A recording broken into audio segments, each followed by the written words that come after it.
시청자 여러분 안녕하세요. 오늘은 구당 김남수 선생의 건강이 희망이다 그 세 번째 시간으로 뜸에 대해서 함께 알아보도록 하겠습니다. 저희가 지난 시간에 치매 원리에 대해서 배웠거든요. 그러니까 우리 몸이 갖고 있는 자연 치유력을 더 배가시키는 그 치매 원리도 신기했을 뿐만 아니라 그 위급한 상황에서 우리 생활에서 늘 벌어질 수 있는 상황이잖아요. 그때 유용하게 사용할 수 있는 구급 치매에 대해서도 배워봤습니다. 어떠세요? 실제로 좀 사용해 보셨나요? 아직까지 사용은 못 해봤는데 네. 갑자기 체했을 때 사용하면 유용할 것 같다 그런 네. 생각이 들었고요. 네. 오늘도 아주 특별한 이야기가 많이 준비가 되어 있죠. 그렇습니다. 사실 침만큼이냐 뜸으로도 우리의 건강을 잘 보호할 수 있다고 합니다. 오늘도 뜸의 신비한 효능에 대해서 얘기 나누는 시간 마련했습니다. 구당 김남수 선생님을 자리로 모시겠습니다. 박수로 맞아주십시오. 네, 선생님 저희가 지난 시간 침이란 무엇인가에 대해서 배웠는데요. 그러면 아주 기본부터 다시 한번 좀 짚어주십시오. 선생님, 뜸이라는 것은 무엇인지요?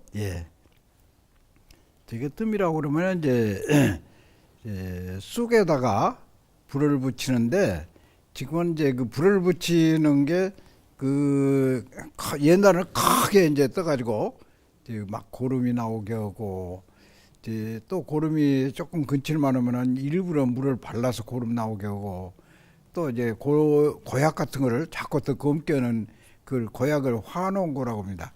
그런 고약을 붙여가지고 일부러 자꾸 건드려서 고름이 나오게 하고 그랬어요. 그런데 지금은 이제 그렇게 크게 하지를 않습니다. 우리가 지금 뜯고 있는 그 작은 뜸도 역시 고름 만들어내는 겁니다. 그래서 뜨거워야 되는 것도 아니고 또 쑥의 성분이 들어가서 나는 것도 아니고 그 뜸을 할 때는 반드시 쑥에다가 불을 붙여요. 쑥에다 불을 붙이는데 쑥이 햇쑥이 아니고 3년 이상 묵은 쑥이에요. 3년 이상 묵은 쑥 묵어버리면은 아무 냄새도 없어지고 쑥의 성분이라는 거 다 없어집니다. 없어지고 뭐가 그러면 달라지냐? 그 뜸쑥으로 해서 효과가 나게 하는 게 뭐냐 이제 제일 안 뜨겁게 만드는 거예요. 열도가 낮아지는 것 뿐입니다. 그래서 반드시 여러분들이 뜸을 뜰 때는 쑥의 성분이 들어가는 걸로 알고 또 불로 오니까 뜨거워야 나는 것도 아니라는 걸 여러분들이 꼭 아셔야 돼요. 3년 된 쑥으로 그 뜨겁게 해서 화상을 입혀서 좀 경혈 자리를 자극하여 낫게 하는 것. 이것이 뜸이라는 말씀이시죠? 그건 뜸이라고 그러죠. 그런데 선생님 그렇게 뜨겁게 일부러 자극을 주는 게 우리 몸에 괜찮은 건가요? 그런데 이제 그 자극을 줘가지고 만들어내는 게 지금 고름이라고 그랬죠.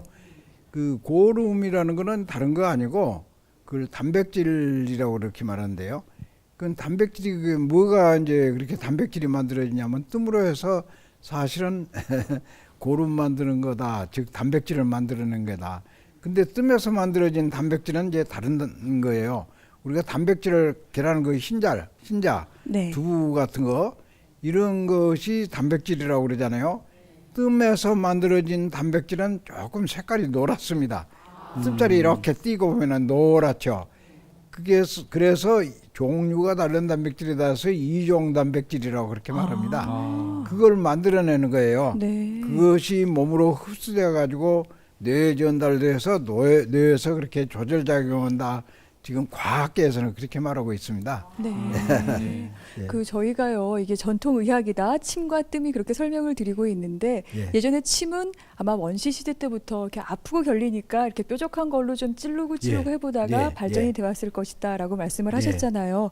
뜸도 그만큼 유구한 역사가 있는 건가요, 선생님? 이제 뜸도 그 자극은 자극인데 침의 자극보다는 엄청 이제 약한 자극이에요. 침의 자극은 지금 침으로 이렇게 찌르면은 안 아픕니다.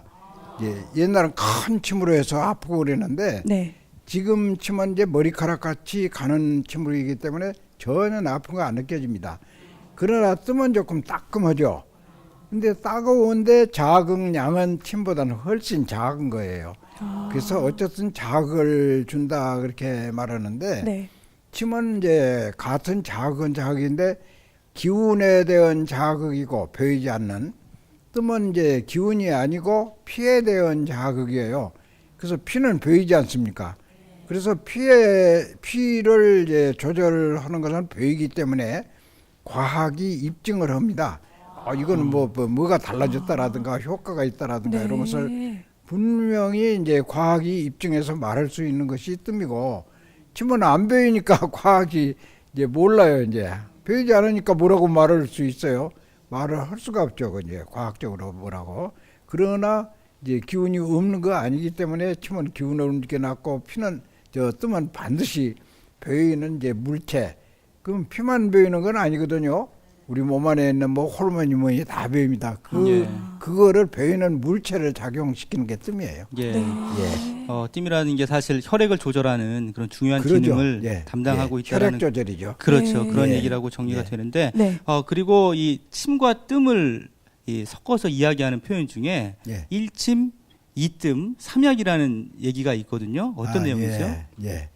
일침, 이뜸, 삼약 그러기도 하고, 네. 예. 일뜸, 이침, 삼약 그러기도 하고, 약은 어디까지나 세 번째고요. 네. 예. 침하고 뜸은 이제 그 앞뒤가 바뀔 때가 있습니다. 그런데 그걸 말하는 거는 역시 효과, 침의 빨리 효과, 효과를 침과 뜸의 말하는 효과. 거예요. 네. 그래서 침이 빨리 효과 날 때도 있고, 네.